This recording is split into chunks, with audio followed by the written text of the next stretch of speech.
what is up guys? Ayan, yung hawak ko ngayon is yung dati nating phone charger. Ayan. So kakatapos lang ng rainy season, I think. Hindi naman natag-ulan. It's October. Ang problema, this is the fourth time na nagpalit tayo ng ating charger, motorcycle charger, because laging nababasa dito sa amin, lalo na itong motor, lagi siyang nababasa, tag-ulan kasi. So ito, pinalitan natin.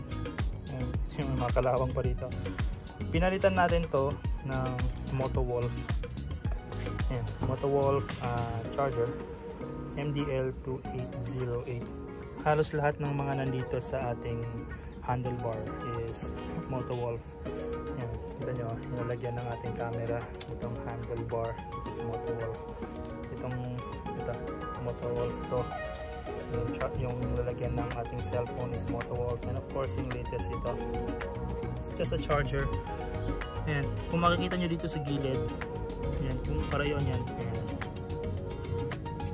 Then off na lang natin, swipe to the right. Ayan, off na siya. Okay, so isa to sa mga problema natin for the 5th time. Did I say 5th time or 6th time na nagpalit tayo nito? Laging tag-ulan dito sa Baguio City, kahit na umaaraw na sa Manila, sa baba. Dito sa amin, umuulan lagi ng hapon. So lagi itong nababasa. And as much as possible, tinatakpan naman natin to. Lalo na kapag umuulan, nilalagyan natin ng plastic. But you know, yung lifespan nito, wala, nababasa pa rin eh. Meron yung mga gilid-gilid nito. Ayan, kahit pa paano, nagsisipin pa rin dyan yung tubig. So ayun, ganun talaga kapag nagmamotor tayo. Isa sa mga main concerns ko dito sa motor natin, ito, pag nababasa, kung nakikita nyo yan, yan o, kalawang, nagbi-build up siya dyan. Pagkatapos mong linisin, dyan rin nagpa-car wash ka, and then after a few days, umulan na naman, kinakalawang siya. So advice ko dito is we need to change this into stainless steel. Yan, stainless yung ipalit natin para kahit nababasa siya, walang build up ng kalawang. Ayan, kung makikita nyo dito sa likod, ayan, ito car wash lang natin 2 days ago, and then ayan, nagbi-build up ulit.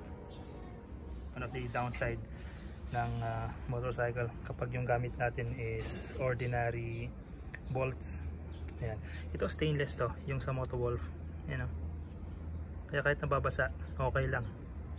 Ayan, hindi siya kinakalawang. So isa yun sa mga magandang palitan natin, mga simple fix, palitan natin ng stainless. Ayan, kung nakikita nyo dito sa ating harapan, ayan, naglagay ulit tayo ng orasan. This is the second time na maglalagay tayo. Yung pinakauna natin yung nakalagay dito sa gilid. Ayan. Pero nagsisiksikan kasi dyan lahat, so minove na lang natin ito. So lahat ito bakal, yung casing niya bakal. Ito, ayan, bakal din to, yung mismong relo. Naka-loob kasi siya dito sa casing. Pati ito, bakal din ito. Ayan. And since lagi tayo nag-deliver, importante yung paglagay natin ng relo. Ayan. Ang hirap na i-on mo pa yung cellphone. At least dito nakikita na at hindi tayo nagsusuot ng relo. Ayan. So ito yung mga accessories na nilagay natin. Ayan. Tingin ko tapos na yung tag-ulan. It's October, magno-November na. So I think okay na kahit pa paano palitan ulit natin to. Laging ganito, nagpapalit tayo every after tag-ulan.